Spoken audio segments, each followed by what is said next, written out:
Hello everybody, welcome back to the channel. Thanks for joining us. So today we're talking broken parts. I'm going to tell you some things that you probably should know before you break the parts, and maybe a few tips after you break the parts, and at the end just kind of talk about what I've learned in my 20 plus years of wheeling. Let's go.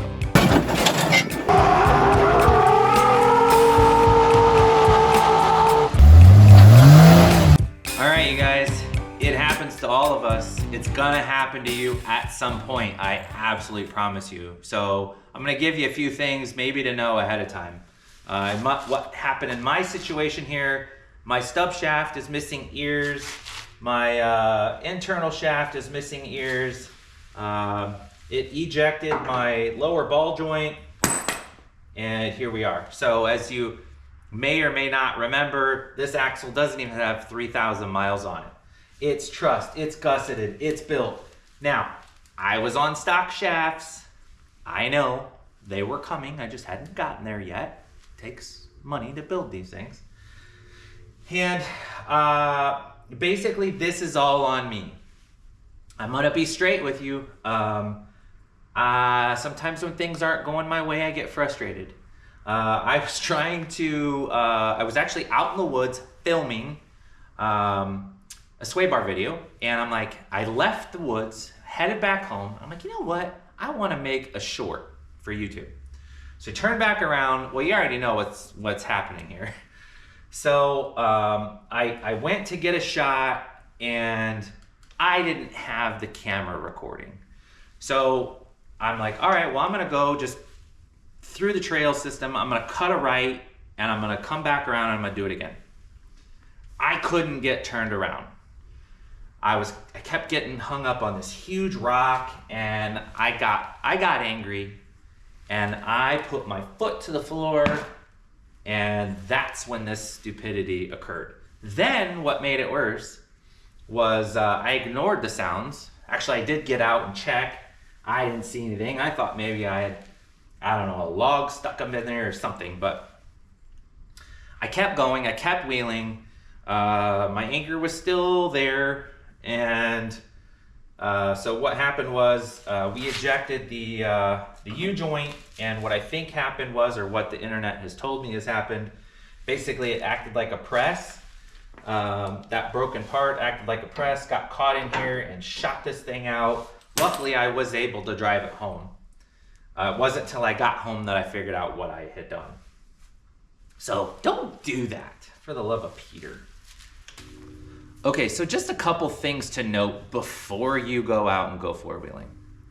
Go with a buddy. I know I've said this before, you've probably heard it before. The situation with my Jeep, how I'm broken, partly could have been solved had I just maybe had my son go along in his Jeep and just hang out.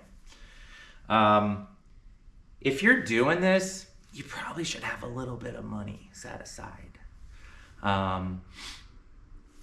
Because like I said, you're gonna break parts at some point. It is inevitable. Something's gonna go wrong, something's gonna break, and you're gonna have to get to work somehow, probably. With that said, you should probably, if you can, you should probably have, another vehicle or some way to get to work. Maybe your mom, your dad, your buddy, a workmate. That's a good idea. And then next, have spare parts on hand.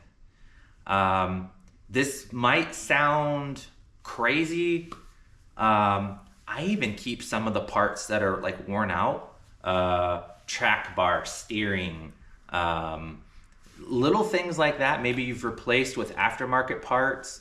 They can get you out of a pinch. This was my spare set of axle shafts. I don't have any. I do have a two-wheel drive beam, as you may remember, that I could swap out, because now I'm not sure of the integrity of this C after it took the beating that it did. But it came down to my shocks. So this has custom Barnes mounts. I had to cut off the bar pins on the shocks. I don't have any other shocks. So believe it or not, what's stopping me from just, I don't know, in an hour swapping this out and driving again is I don't have shocks. I'm not saying have everything on hand, but just some extra parts will help. You might have to explain that to a significant other, but it's for a good cause. Next, before you go four-wheeling, have some tools. This might get overlooked a lot, but just one simple thing. So if you have really flexy suspension, the little tiny jack under the seat isn't going to help you. If you have a big tire, that little tiny jack isn't going to help you. You have to have, I know high lift jacks are getting some, I know, hate right now. I carry one. I've had problems with it, yeah, but anyway, I can get the body up far enough to get my 37 off the ground to get a tire changed in an emergency. Yeah, have tools. These things are metric. Have some metric tools, some metric sockets. Just some things that if you're in a pickle, could get you off of the trail. All right, so the last thing, you've broken your parts, now what? Have a good attitude. Nobody wants to wheel with a turd.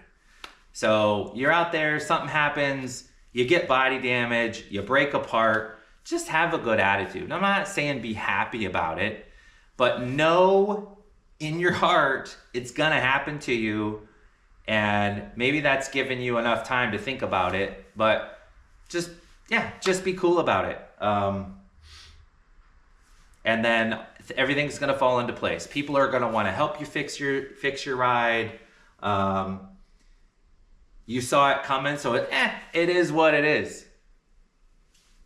I think it'll go a long way. Okay guys, after 20 years of wheeling, there's just a few things for you just to keep in mind. So with that said, I'm gonna get to fixing my junk because I have to drive to work tomorrow. So thank you for watching, guys. We'll see you on the next one. Take care.